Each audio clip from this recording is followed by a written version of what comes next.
Welcome to my project ideas. This is an ongoing series on SAP ABAP projects. In this project, we'll be discussing CRUD operation, that is create, write, update, and delete operation using SAP ABAP reports and SAP ABAP classes.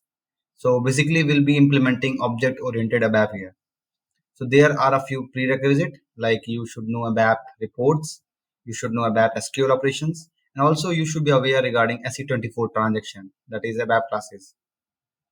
So how exactly the report flow will be there? How exactly we'll be working on the creation of the report. So this is divided into three parts. The very first part is that you create a table in SE11 transaction. So we have already created one and we'll show you the fields that we are planning to have it.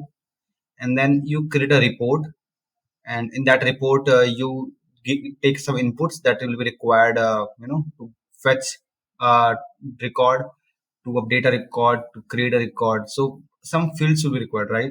So those fields you can get via parameters or some other ways, and then you call a class.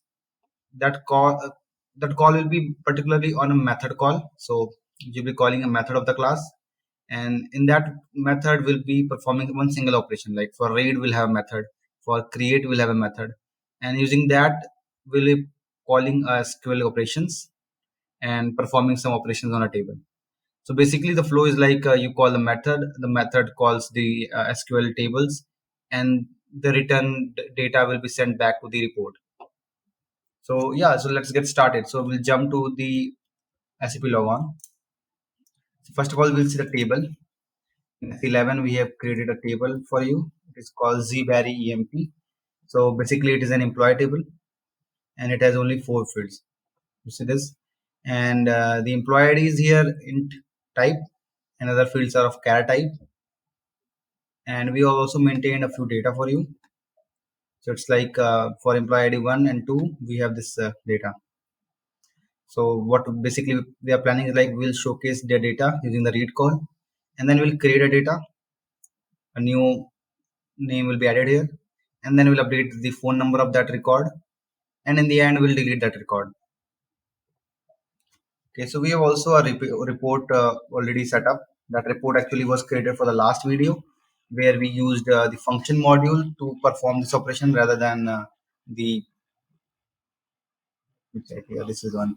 So rather than having the class, we will be having a function module. So we'll just delete that part. This particular section will be deleted, and in this particular zone we'll add you know, code for the class, something like this. So here, if you see, we are taking the parameters for the name and last name, phone number, and even the employee ID input. And also, we are taking an input called flag, where we take the input of the type of the operation. If it is a create call, then the user has to enter C, else they have to enter R, U, and D. So yeah, that's the plan here. So once we are done with the reports, so basically we have to create a class. So for that, we'll go to transaction SC24. I will call it zbarry EMP class. Okay, so it's a class to handle employee operations. The public class, it's not a final class. The final class is the one that can be called only once. Like it cannot be, it cannot have multiple implementations.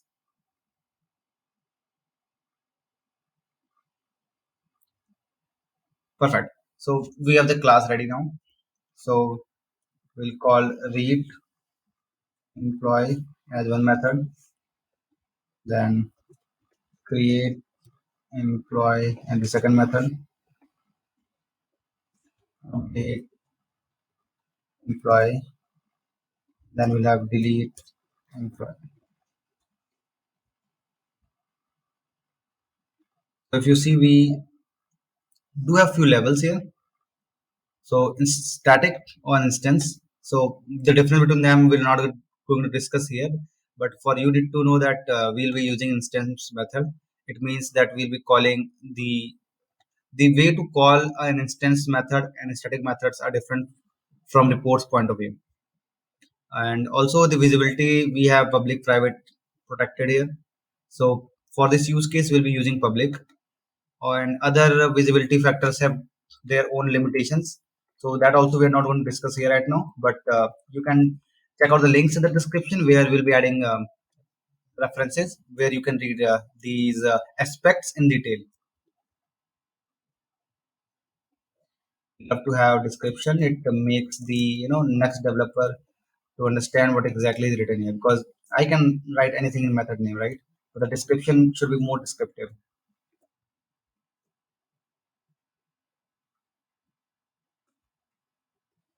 Okay, and later file record, something like this. Perfect. So we have methods created. So now individual methods have their own parameters like this. And it means this particular parameter is something similar to the parameters that we had in function modules. So if I go back to the report,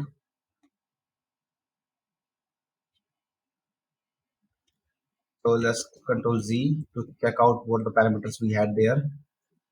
So if you see, two aspects are there in function module. The same is also in terms of classes. So we do export something and we do import something, right? So those are things that we are going to maintain here. And also we have something called description, where we actually convert a variable into an importing parameter or exporting parameter. Also we have something called changing. If a variable that is coming from the report to class is also going to change, then we make it changing parameter. So for our use case, we are just importing whatever we are importing from the report, exporting whatever we are exporting from the class to the report. Okay, so as we see, we have four parameters required here. So, or five, I will say.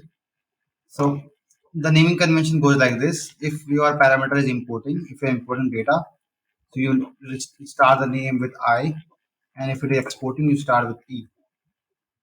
So in our case, one thing is for sure, that our employee IDs will be always importing, right? So we'll call it I underscore employee ID. Yeah. So we'll be calling it I underscore employee ID like this. And for other parameters, in our use case, it is exporting. So exporting in terms of read, right? In terms of create operation, it will be importing, because you have to import those fields from the report.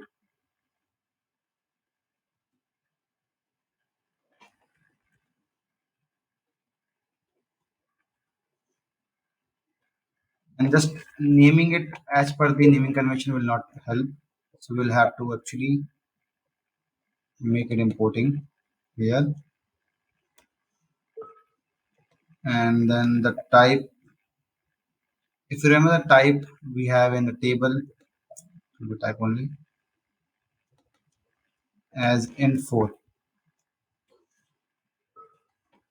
care 20 for other fields.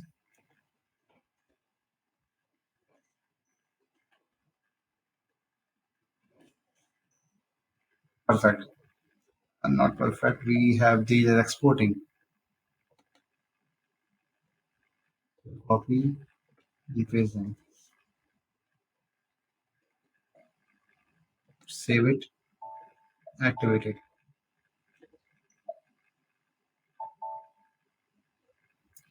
Now if you go back to the method, double click on it, you will come inside like this. And if you click on signature, you can see what all is coming. So this is important, and what all is going out of this method. Perfect. So we have something called employee ID that is coming from the like that will be coming from the report to this method. So I can directly write select single star from table name. So I will just copy the table name from this particular. Okay, good. I can copy the entire code from here. So basically we have defined a data and we've written a select single query. So we have a work area here, and we are getting the table data into this work area where employee ID will be equal to our variable name. Make sense? So whatever employee ID is coming, that will be sent here, and we have a local work area here, and from that work area we'll be sending back those fields to the respective field names like this.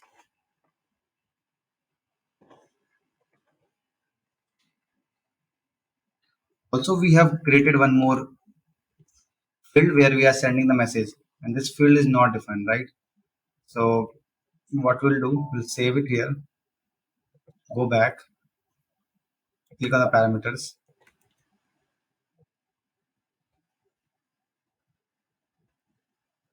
So it is a message. We have to rename all the description as per the requirement. And now this, since we have the message here, so I will go inside in the code. We have message here also, right? So now everything is perfect. Pretty printer, check for errors, activate.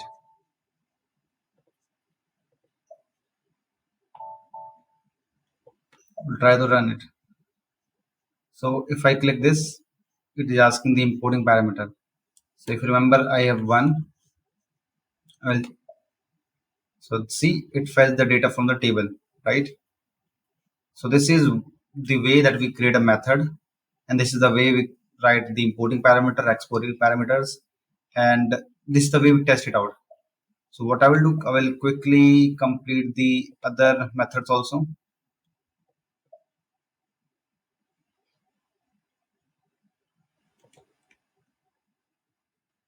So I will just click on parameters, copy everything till here. Somehow I was not able to copy like this. And I will need the same parameters everywhere.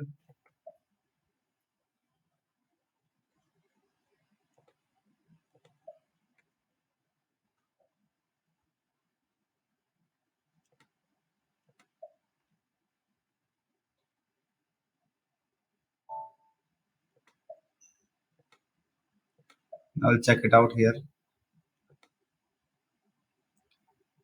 Somehow in this particular use case where I'm going to do the create operation, everything is importing apart from the message one. Uh,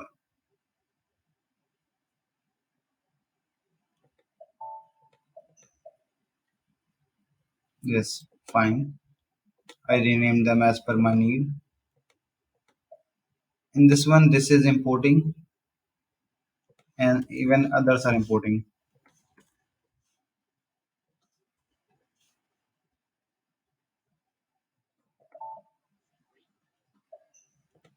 In delete one, actually, I don't need these parameters. No? So I'll just click and delete here like this. So basically for delete SQL command, if you remember, we just delete using the delete command, and there we just need the primary key. So that's why I have deleted every other field. But certainly I will be sending a message from here. That's why we have the exporting parameter. I'll go inside the particular method. I have a place from where I can always copy the fields and the code.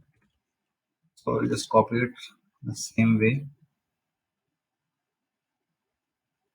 Actually, I will love to explain the difference between, what all like we have created in the function module and how different it is here in this particular method. So in function module, we actually transfer everything. And the flag is transferred, and based on the flag, we are doing the operation within a single source code. So it means it's a small part of a report. So if you to divide the reports into small parts, so for a CRUD operation, this function model was created. But it is not advised to create multiple function modules just for small operations, just for very small operations. So in that use case, if you see, I have to send the flag and I have to send everything here. So from this single source code, I am performing the entire CRUD operation. But in case of methods, the good part is like we can divide the source code into multiple methods, the way we are doing here. And even I am not passing this flag here in this particular class, that flag I will handle in the report itself. So that's also one of the advantage here. Certainly, OOPS or your object-oriented concept is recommended better than function modules. So okay, so I see what I am doing. So I have local variable, work area, you can say, and the work area should match the exact name of the fields in the table. That's why I've created like this. These are the parameters that I am importing like this, and I will insert directly from this particular fields, and I am exporting this message in case of failure or success. Sounds good. I activated it out and I will test it out. Okay, so something is wrong and you might have already understood. If not, we'll check it out together. So if I go back to the parameters, although I have renamed the type of the parameters, but I have not changed the type here directly. That's why I was not able to see the field names when I was trying to execute them, right? So I will try to execute once again. Now I can see everything. So the third employee I'm going to create,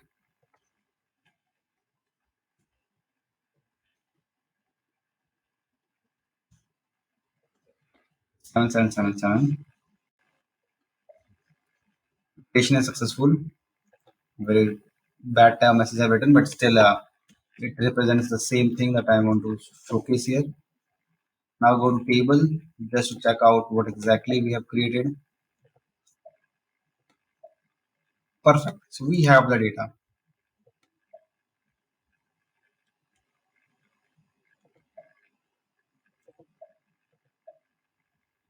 So I'll go to the methods, create employee.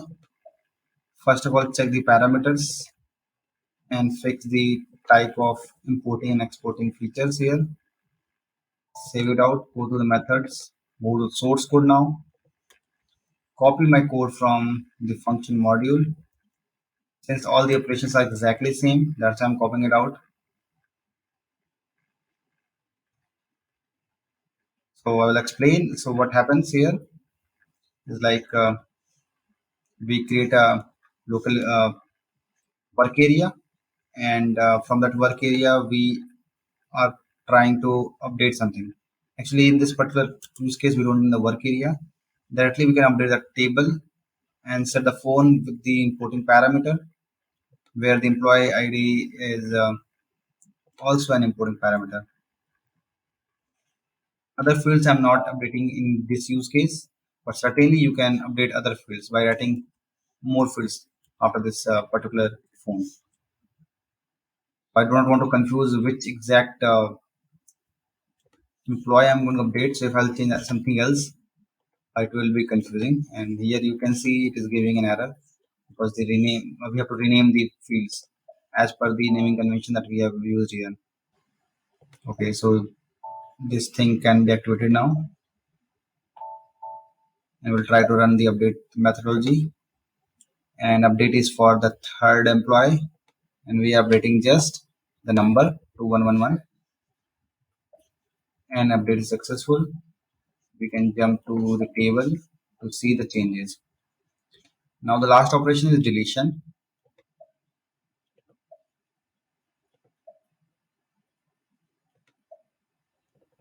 We jump to the delete employee feature. Here we have one importing and one exporting parameter.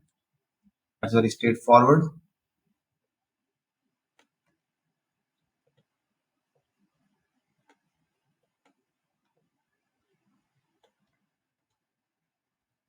Like this.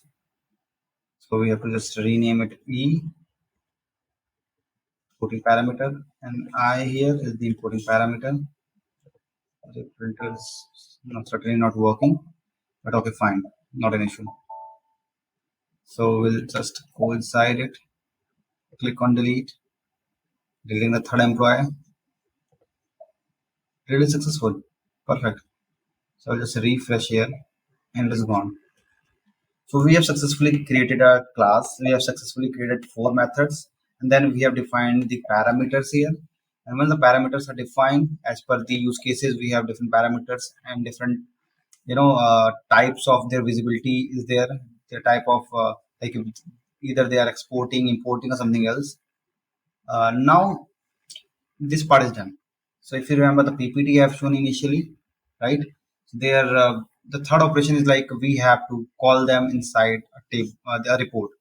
So I will jump to the report now.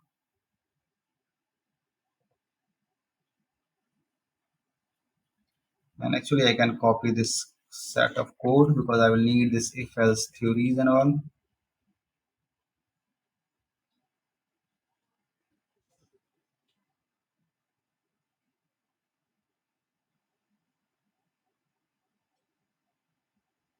Fine.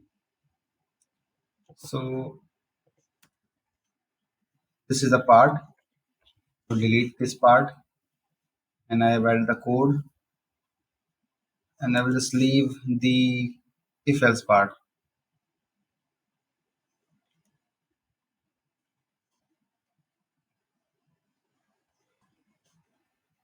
The entire piece of code I'll be also adding, the description of the video, so you don't have to worry if what exactly is going on. So if the flag will be read, here you will be calling the read method. For create, here we'll be adding the method call. Update, here we will be adding. Delete, here we'll be adding. And in case something else is entered, so we will be just sending the invalid flag message on the UI. Also, whatever data will be getting back from that method, we'll just switch or try to change that particular data in this format so that I can just print the data on the report output. Okay then. So before we start implementing the actual code for classes here, so we need to just fix the few parameters name. So if you see, we have the flag as like this. So let's rename these fields first. Also, we don't have any variable called MSG, so we have local variable created here. Perfect. So we are done with that. We'll activate the code. Click here, click on pattern, click on ABAP object patterns, and okay. So now here you can give the name of the instance. So we'll call it obj, the class, and the method. You know the class name here, and the method name is this one, first one.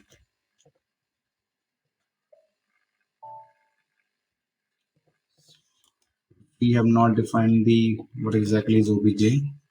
So obj will be something of type ref2, the class name. Okay. And once we create something like this, we have to also create object. Else the app will never know that it's a simple variable or if it's an object. Based on that, it understands, okay, this is an object, and this will be used as per the requirement. And now the employee ID is taken from the pre-employee ID, right? Whatever is coming back, we push it to a local variable like this directly to the local variable, so that we have the same name at least in the report, but it might change in the class. So we don't need employee ID here. First name, last name, phone number, and the message will be stored in the local variable like this. So we have added one piece of code here where we transfer the employee ID directly from the parameter in the local work area. Reason being, employee ID is not coming back from the table, or it is not coming back from the class. Okay then, so we'll activate it, try to run it. We'll just implement a read only, and it is here. The imported data is, or the spelling is wrong here. So anyhow, the imported data is like this. Fine. So we have imported the data, and now in the same pattern we have to export the data, right? So rather than writing this particular piece of code here, we'll write it in the top so that we can reuse it in the reuse cases. So we'll call up pattern once again, BAP object pattern, same thing but different method.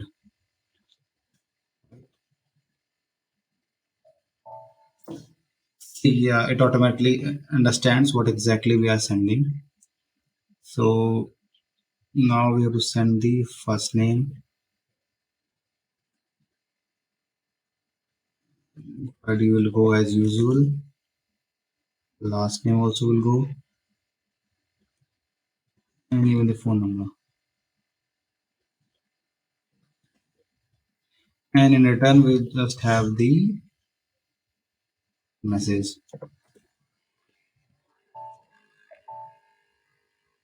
Okay then, so in case of C, in case of create, so let me be like very clear regarding whatever the code we are adding here.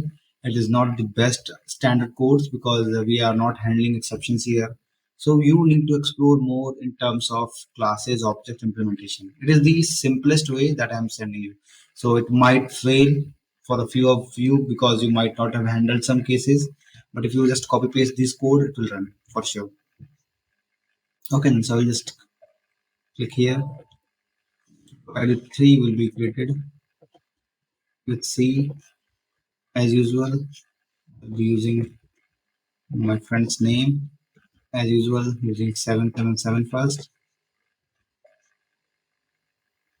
and yeah, the creation is successful. We'll go back, check the table here like this. Please add it once again. Now we'll be adding update call. It's almost the same, so we'll just copy from here, paste here in the method by ourselves rather than going through the long process. Here also we're sending the same thing, receiving the same thing.